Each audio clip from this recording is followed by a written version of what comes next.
Imagine it. It's circa 335 BC. You are Alexander, son of King Philip II, and now King of Macedon. Your team has already beaten the pulp out of the Greeks. You've essentially inherited your father's war machine, crushed a Theban rebellion, and been proclaimed the leader of all of Greece all before your frontal lobe has even finished developing yet. You've been chosen to lead Greece on the ultimate revenge arc against Persia. So naturally, every politician, philosopher, and professional brown-noser comes crawling out from under their rocks to congratulate you. Everyone important wants to be seen with you. Everyone except for one filthy, old, degenerate philosopher living in Corinth who is too busy sunning his testicles to give two shits about your presence. This intrigues you. You decide to take a few companions of your merry band of manly men and seek out this beach wizard. As if your main quest wasn't hard enough, you're taking on all side quests too. You eventually find him lying out in the sun, looking less like a respected philosopher and more like a half-feral bridge troll high on meth. This is Diogenes. So while everyone else is crafting knee pads for themselves in order to comfortably kiss your royal arse, Diogenes is sprawled out in the sun, soaking it up, sweating, stinky, not even acknowledging that the main character of history has just disturbed his tanning session. So you think for a second, and you ask the thoughtful question, is there anything I can do for you? Looking like a 1970s Chesterfield sofa, and with nothing to his name but an old peanut barrel, a beard, and probably several unknown ancient diseases science has yet to even identify. He looks up at you and says, "Yeah, move. You're blocking my sunlight." Now normally, this is one of the fastest ways to speedrun your own death, but Alexander was feeling generous that day, because instead of outright killing the old bastard, Alexander was impressed. Impressed at the sheer audacity and lack of concern it takes to say that to a king. Now the real question on everybody's mind is this: how the hell did this homeless goblin of a man become famous enough that Alexander the Great came to visit him?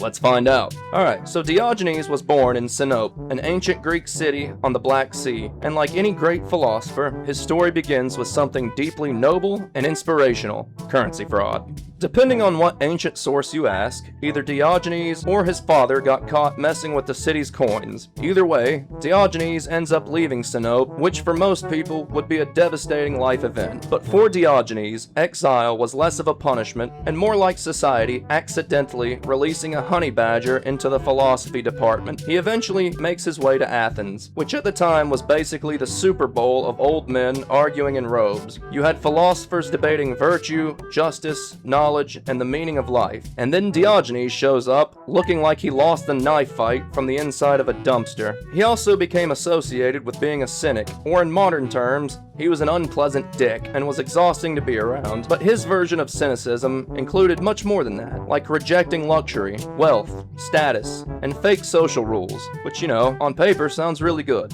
until you realized he's basically living like a stray dog and enjoys making people uncomfortable. Ancient sources says he lived in a giant tub or jar because houses were too mainstream, but for the sake of this video, we've upgraded it to a peanut barrel with suspenders. Just don't smell inside of it. Now, Diogenes was balls deep in this minimalistic lifestyle. For example, he once owned a cup until he saw a child drink using his filthy hands. He then realized even his cup was too luxurious, so he chucked it out, because to him, it was almost a competition to see who can own the least amount of shit. Alright, well, if you know our boy by now, he didn't just stop there. In his mind, the next logical step to displaying his philosophy was to walk around in broad daylight holding a lamp, and that's exactly what he did. So now it's the middle of the day, and this wrinkled, shriveled armpit of a man is walking around Athens with a lit lamp. He would then shove it in people's faces, claiming he was looking for a real man. This was kind of his way of saying, I've combed the streets of this entire city, and every single one of you disappoint me.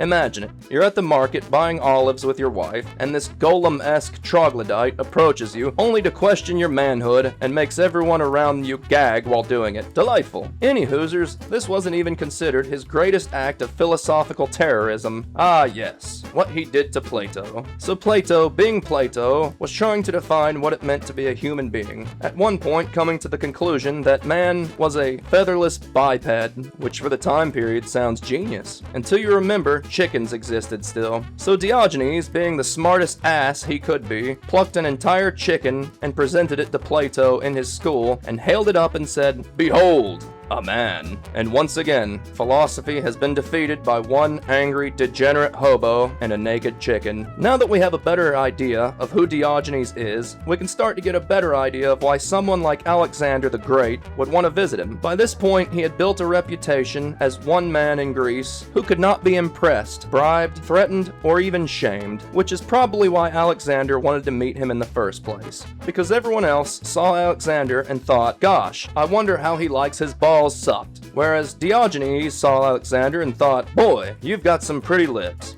Metaphorically speaking, of course. And Alexander respected that, not because Diogenes was polite, useful, or even remotely normal, but because he admired the haughtiness and grandeur it took for this old freak to be completely unimpressed by him. I mean, why else would you want to spend time with some dirty old homeless man that defecates and urinates in broad daylight? Anyway, the man basically owned nothing, lived like a diseased raccoon, insulted everyone around him, and somehow achieved the one thing most people never do. He was completely free. And according to the story, Alexander was so impressed that he supposedly said, "If I were not Alexander, I would wish to be Diogenes." Which is insane to think about, because Alexander was about to try conquering the entire known world and Diogenes was wearing an apartment. But that's why Diogenes became legendary. He wasn't rich, he wasn't powerful, and he certainly wasn't clean. He also probably wasn't wearing pants. But that's besides the point. In a world where everyone was obsessed with status, wealth, power, and reputation, Diogenes looked at it all and said, "I'm good, fam." And that is why Diogenes of Sinope is one of the strangest chads of history. And that's been Bandana Man coming at you guys with another video. Stay tuned for more. Bandana Man, out!